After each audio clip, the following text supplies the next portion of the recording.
Hi, it's Dorothy Guining with Scrapbooking Quebec, and today I'm here for the Scrapbook Nerd online shop. I'm going to give you step-by-step instructions on how to create this layout, but I'm also going to share some tips and tricks on how to alter a scrapbook sketch to fit your needs, as well as how to make your photos pop when you're using really busy paper. Now I'm going to show you my take on a sketch. It's the July sketch for the Scrapbook Nerd Friends Group Facebook page. Now if you don't know about this group, I'll put a link to it in the comments below, and you should check it out because they are full of inspiration and monthly challenges. Here are the products I'll be using, and most of them come from the Maggie Holmes All Heart collection. I have paper, cardstock stickers, ephemera, and I threw in some alpha thickers from my stash. And I'm going to list all of these products in the comments below as well, and I'll put the link to the Scrapbook Nerd online shop. Now, this is what I'm going to start with for my foundation page. Now, as you can see, I prepared my photos in advance, and I also added some black photo mats. And here are the three papers I'm going to use for my foundation. But first, I want to talk a bit about this sketch.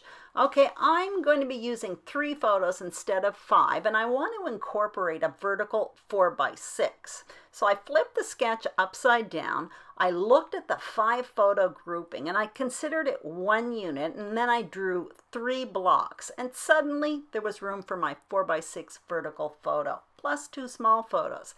And I haven't changed the design, the overall design, just the details a bit within it. So everything still works together.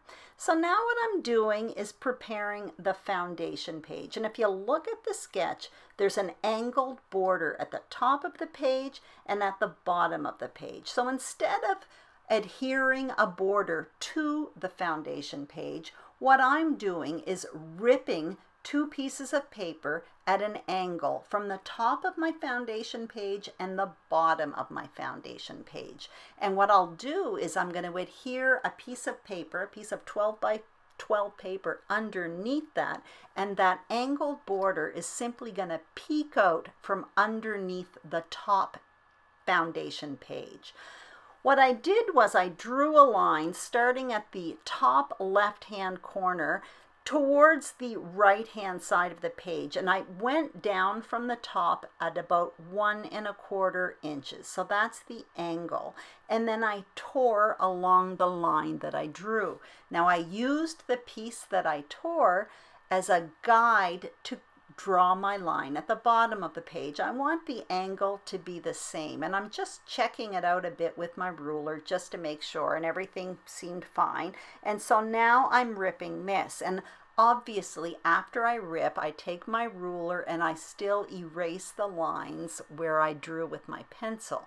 Now I'm going to want to do the same thing with another piece of paper, and that's that brown piece of paper you see in the top left. It looks like a brown paper bag, but it's actually a piece of printed paper, because I want there to be another small border that peeks out from underneath. And again, I want it to be the same angle as this paper. So I'm just simply placing the printed paper on top of this brown one as a guide and ripping along. And I'm going to do that at the bottom as well. And then what I'll do is I'll just snip that brown paper, because I only need a little piece of it to peek out from underneath the top and the bottom of that larger piece.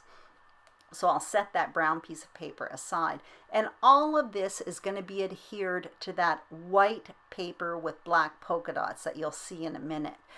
I'm going to talk a bit about this wild print here, because number one, this is a printed paper that normally I wouldn't even buy, but I did buy it for some strange reason. I wanted to get it. It's photorealistic, which is not something I typically like. If you look at the paper, there's the Eiffel Tower on it. There's photos of road signs as well as flowers. And when I make scrapbooking pages, I like to use my own photos. I don't want other people's photos. And besides, I'm not even in France here. However, for whatever reason, sometimes it's fun to work out outside of your comfort zone. So that's what I decided to do today. And I'm glad I did, by the way, because I end up really loving this page.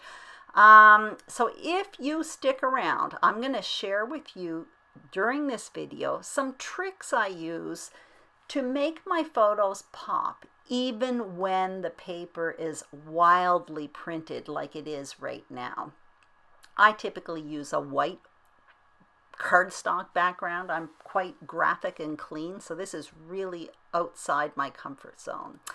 So what I'm going to do now is adhere this paper to the white and black polka dotted paper. And I feel guilty about hiding all that beautiful white and black polka dotted paper. If you want, you could always cut a strip, a 2-inch strip from the top of that paper and the bottom, and just adhere it behind this larger piece. But for convenience sake, I ended up adhering this entire sheet to the white and black polka dotted paper. Anyway, now what you see me doing is I decide to add some faux stitching along the top and the bottom border. It just seems like the right thing to do when there appears to be so many layers.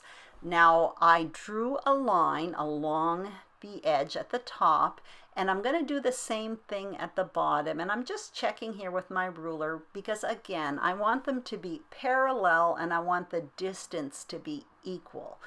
Once I do that, I'm going to take my paper piercing tool as well as that foam mat, and I'm just going to poke holes along the line that I drew in that pencil. And once I do that, then I'm going to join the holes together with a pen. I'm going to erase the pencil marks first, of course, and I'm telling you all of this now because I didn't want you to suffer through me doing this, and I stopped the video and it's going to start again, and I'm going to be almost finished this procedure. Now obviously you can use real sewing if you want, by machine or by hand. So there you go, I have it all set and I'm happy with that. Now I'm going to place my photos on the page according to my altered sketch, and my photos have already been matted in black cardstock, but I decide to use that brown paper bag paper, which really isn't a paper bag, but anyway, and to make a larger photo mat to put underneath that, because that way I'll be able to see my photos even more, even though that busy paper is still quite obvious from underneath. So I'm going to place my photos now, but I'm not going to glue right away because I'm going to want to play around with title, text, and decoration first. I'm just checking this here because to me, for whatever reason, it seemed crooked, but it turned out that it wasn't. The first thing I'm going to do is get out my title, which I put on wax paper, and you're going to notice I'm still following the sketch, but I end up switching the spots of the title and the text into opposite kitty corners, simply because it felt more logical for me to place my title at the beginning of the page and the writing at the end. And that's just simply a question of taste and style. I don't think it would have really mattered. Now what I'm doing is I'm placing tags in 3 spots on the page where the embellishment clusters will go. Again, I'm still following the sketch, and I made those tags with a printed paper that's part of this collection. There are these, it's like a notebook print, and I made them in advance, and what you see me here doing now is making reinforcers for these tags. All I did was use a hole punch and a circle punch, and later on I'll adhere those to the tags, and it just makes a more polished tag. I used a tag punch, but these are really easy to make, by the way. You just cut yourself a strip of paper, clip the corners at the ends, and make a hole in the middle, and voila, you have a travel tag. So my title there is on wax paper, and I'm playing with placement a bit, and I'm getting out the stickers and the ephemera. Now you'll notice that as well with the stickers, I slipped on a piece of wax paper simply because I like to play with placement before committing, and that's the problem with stickers. They tend to stick right away, but by adding a little bit of wax paper, that tends to solve the problem. I end up only using one piece of ephemera and a few stickers, that's it, because that's another thing. When you're creating a page with such a busy background, there's already a lot going on this page, so I don't want to add a whole bunch of decorations because it'll just be too much for me anyway. So I'm keeping it quite minimal. I established 3 spots where I will be creating my embellishment clusters, and I did that with tags. I repeated the same thing in 3 spots, and then I added just a few touches of decorations. Now that I'm happy with everything, I'm going to start adhering everything to the page. Now what I'm going to later do is pop up my photos like you see me doing now with foam adhesive. So not only do my photos have photo mats, and then they have a larger photo mat underneath which helps separate it from this busy foundation page, I'm literally popping them off the page. Again, all 3 of those things help make the photos pop when you're using a really busy background paper. But obviously I had to adhere my decorations to the page first because a lot of them will be peeking out from underneath these photos. So I'm still fussing around a bit, and you'll notice I'm going to put the title down here. So there's 2 things I'm going to say about the title. Number 1, I was missing an E in this collection. So you'll notice, I don't know if you'll notice, but that E is in 2 pieces. Basically, I used an F and then I took an L and trimmed it, and voila, I had the letter E, so that was fine. But once I place this title down, it kind of pops off that black page onto the black page a bit, which is all fine and dandy, but at the end of this video, it really did bother me. And these are foam thickers, which are really quite nice to work with, actually. They're very manageable. So what I ended up doing when the video was over is I kind of squished the letters all down a bit, and you will see that in the still photos at the end of the video. I ended up succeeding in squishing the entire title down onto the brown. So maybe what you might want to do if you're creating this page, you might want to consider that when you're creating the mini foundation. That's the brown paper that's underneath the photos that are matted in black. Maybe you might want to consider making it large enough to accommodate your title. So this is my final layout. I hope you enjoyed this video. If you did, please give it a thumbs up. Don't forget to subscribe to the Scrapbook Nerd online shop, as well as my channel, Scrapbooking Quebec.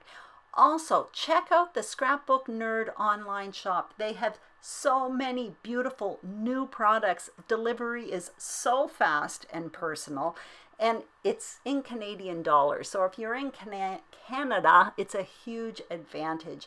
Thank you so much for watching. Have a great day and see you soon.